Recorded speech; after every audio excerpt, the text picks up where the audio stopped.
नमस्कार विद्यार्थी मित्रांनो, आपण नवीन एक फिजिकल क्वांटिटी काल बघितली आणि त्या नवीन फिजिकल क्वांटिटीचं नाव आहे मुवमेंट ऑफ इनर्शिया.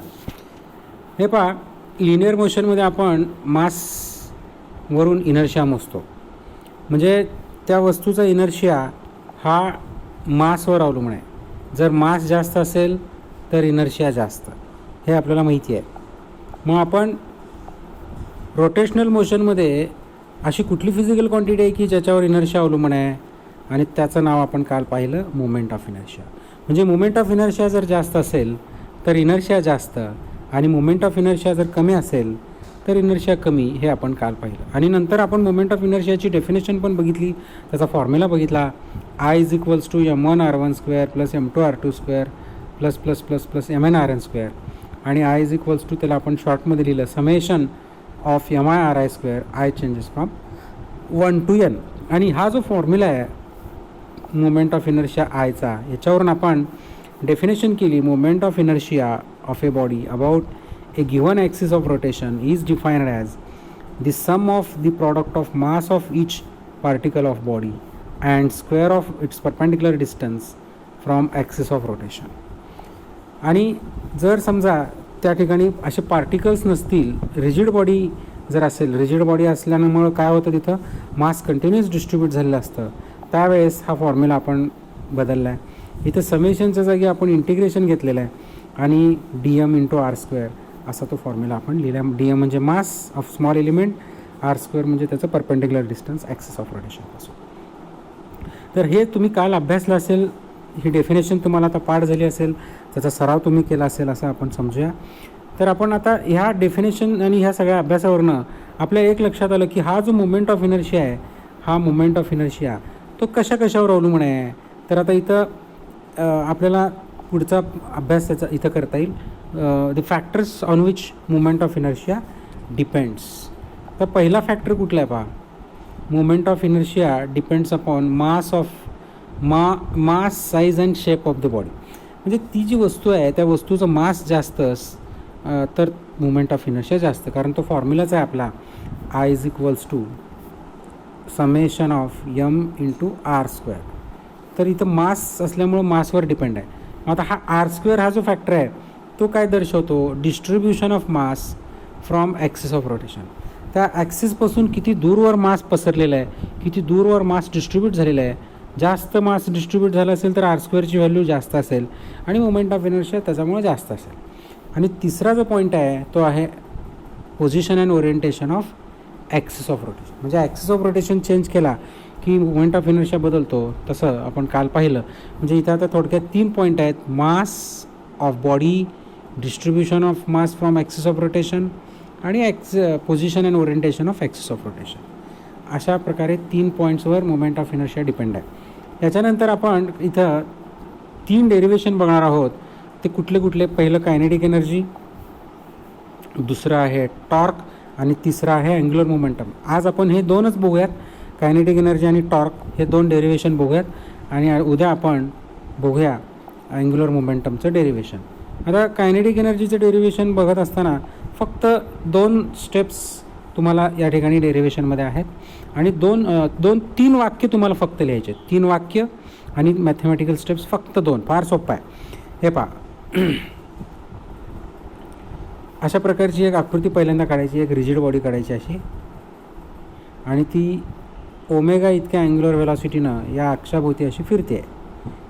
आणि मग त्याच्यात पार्टिकल दाखवायचे. हे m1 पहिलं पार्टिकल, हे m2 दुसरा पार्टिकल, आणि असं करत m3 m4 आणि हा शेवटचा mn.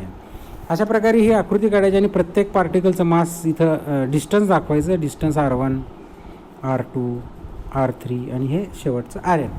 आणि प्रत्येक पार्टिकलची व्हेलॉसिटी ही टँजंट आहे. प्रत्येक पार्टिकल सर्क्युलर मोशनमध्ये फिरत असल्यामुळं त्याची जी व्हेलॉसिटी v1, v2, आणि ही इथं vn.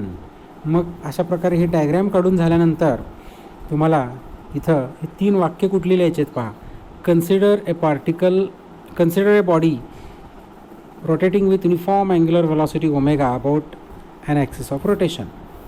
Let m1, m2, m3 be the masses of the particles situated at perpendicular distances r1, r2, r3 respectively from axis of rotation. 2 वाक्य झाले. तिसरं वाक्य, let V1, V2, V3, Vn be the linear velocities of respective particles. अशा प्रकारे 1, 2 आणि हे 3 वाक्य लिहायचे आणि ही डायग्रॅम काढायची. आता मॅथमॅटिकल स्टेप्स किती आहेत? मी म्हटलं 2, फक्त 2 मॅथमॅटिकल स्टेप्स आहेत. कुठले आहेत पहा. पहिली मॅथमॅटिकल स्टेप इथं या ठिकाणी आहे ती म्हणजे कायनेटिक एनर्जीची. कायनेटिक एनर्जीचा फॉर्म्युला आपल्याला माहिती आहे. Kinetic energy is equals to half mv². या फॉर्म्युलाप्रमाणे पहिल्या पार्टिकलची kinetic energy E1 half m1v1². ही झाली पहिली स्टेप. पहा, ही पहिली स्टेप. तर दुसरी स्टेप काय? याच्यामध्ये V is equals to R omega हे रिलेशन माहिती आहे आपल्याला. मग V1 is equals to R1 omega याच्यात पुटअप करायचं. काय येईल? Half m1 R1² omega square, कारण V² असल्यामुळे या दोघांचाही स्क्वेअर होणार. ही आहे पहा दुसरी स्टेप. झालं. फक्त या 2 स्टेप्स, पहिली स्टेप, दुसरी स्टेप, या 2 मॅथमॅटिकल स्टेप्स तुम्हाला लक्षात ठेवाव्या लागतील. पूर्ण डेरिव्हेशन तुम्हाला लक्षात राहणार आहे. आता पुढं फार सोपं आहे. सिमिलरली सेकंड पार्टिकलसाठी फॉर्म्युला तोच येणार, फक्त 2 लिहायचं. थर्ड पार्टिकलसाठी E3 लिहायचं आणि लास्ट nth पार्टिकलसाठी n घ्यायचं. आणि नंतर सगळ्या पार्टिकलची कायनेटिक एनर्जी ॲड करायची. Total kinetic energy E is equals to E1 plus E2 plus plus plus plus En. सगळ्यांची बेरीज करायची. आणि आता बेरीज केल्यानंतर काय येईल? मग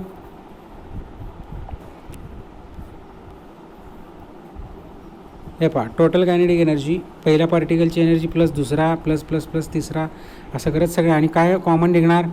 हाफ ओमेगा² कॉमन निघतं, ब्रॅकेटमध्ये राहतं हा फॅक्टर. पहा, आणि हा फॅक्टर तर आपल्या ओळखीचा आहे, summation of mi/ri².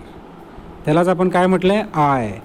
So finally we get the equation E is equals to half I omega. म्हणजे रोटेशनल मोशनमध्ये कायनेटिक एनर्जीचा फॉर्म्युला हा आपल्याला मिळाला. तर याप्रमाणे 2 स्टेप्समध्ये हा कायनेटिक एनर्जीचा फॉर्म्युला तुम्ही अभ्यास करायचा आहे. त्याच्यानंतर आपण बघूया टॉर्कचं एक्सप्रेशन बघणार आहे. तोही प्रश्न 3 स्टेपमध्ये त्याचं मॅथमॅटिकल डेरिव्हेशन आपण बघणार आहोत. आणि तिथं काय काय करायचं पहा. पहिल्यांदा त्या ठिकाणी इथं तुम्हाला एक डायग्रॅम, काल मगाच्यासारखी एक डायग्रॅम काढावी लागेल.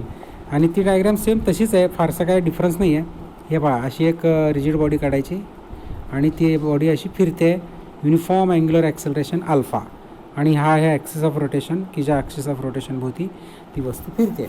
आणि मगाच्यासारखंच M1, M2, Mn आणि perpendicular distances R1, R2, Rn. आणि आता मगाशी V1, V2, V3, Vn दाखवलं होतं.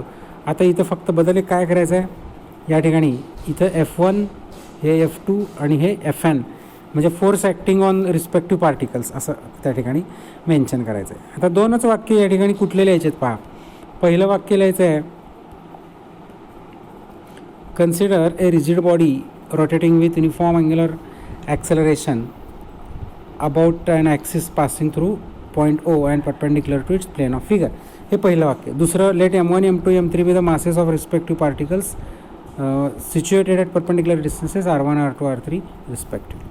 आणि तिसरं वाक्य, F1, F2, F3 be the forces acting on the respective particles. झाले 3 वाक्य पहा. मगाशी पण 3 वाक्य होते, आता पण 3 वाक्य आहेत. मगाच्या आणि आताच्यामध्ये काय फरक आहे? तिथं आपण ओमेगा अँग्युलर व्हेलॉसिटी दाखवली, इथं अँग्युलर ॲक्सेलरेशन अल्फा घेतलेलं आहे. तिथं V1, V2 घेतलं होतं, आता इथे F1, F2 घेतलं आहे. बस हा एकमेव फरक आहे. आता मॅथमॅटिकल स्टेप्स इथं देखील फक्त 3 आहेत. त्या कुठल्या मॅथमॅटिकल स्टेप्स आहेत पहा. पहिली मॅथमॅटिकल स्टेप आहे की जे 11वीमध्ये आपण अभ्यासलं होतं, torque tau is equals to F into R. F म्हणजे फोर्स आणि R म्हणजे परपेंडिक्युलर डिस्टन्स. 11वीमध्ये आपण moment of force, torque, couple याचा अभ्यास केला होता. आठवत असेल तुम्हाला, तुमच्याकडे वही असेल त्याचा अभ्यास करा तुम्ही, बघा. टॉर्कचा फॉर्म्युला आहे F into R, force into perpendicular distance. याचा उपयोग करून पहिल्या पार्टिकलचा टॉर्क असणार टाऊ1 is equals to F1 R1. आता ही झाली पहिली स्टेप्स. आता दुसरी स्टेप्स कुठली आहे? याच्यामध्ये Fच्या जागी M इंटू A सबस्टिट्यूट करायचं, लगेच दुसरी स्टेप मिळते आपल्याला. म्हणजे इथं तुम्ही काय करायचं आहे, F1च्या जागी M1 A1 घ्यायचं आहे, म्हणजे टाऊ1 is equals to M1 A1 R1. अशी दुसरी स्टेप मिळाली. नंतर तिसरी step, A is equals to R alpha, हे रिलेशन माहिती आहे. A is equals to R alpha. A म्हणजे लिनियर ॲक्सेलरेशन, अल्फा म्हणजे अँग्युलर ॲक्सेलरेशन, R म्हणजे रेडियस, डिस्टन्स.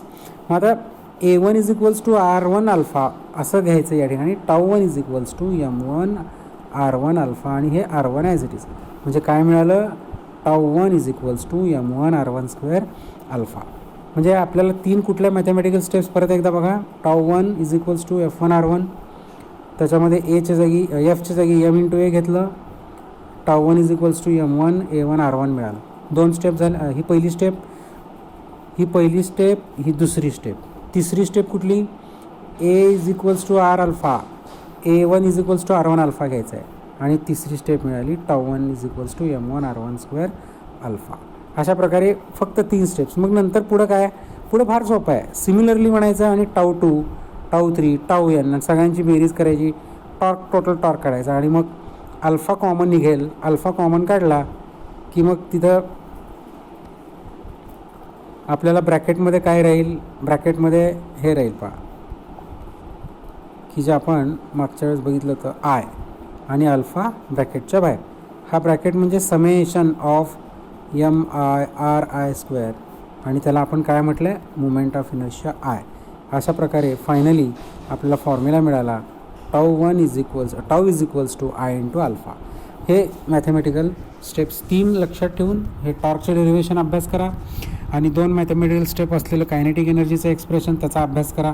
वहीमध्ये लिहा, 2-4 वेळा कागदावर लिहून काढा न बघता, आणि नक्की तुम्हाला हे सोपं वाटेल आणि त्याचा अभ्यास चांगला होईल. काही शंका असेल तर तुम्ही मला विचारू शकता. आणि उद्या आपण याच्या पुढचा जो अभ्यास आहे तो म्हणजे अँग्युलर मोमेंटमचा, तो आपण करूया. थँक्यू.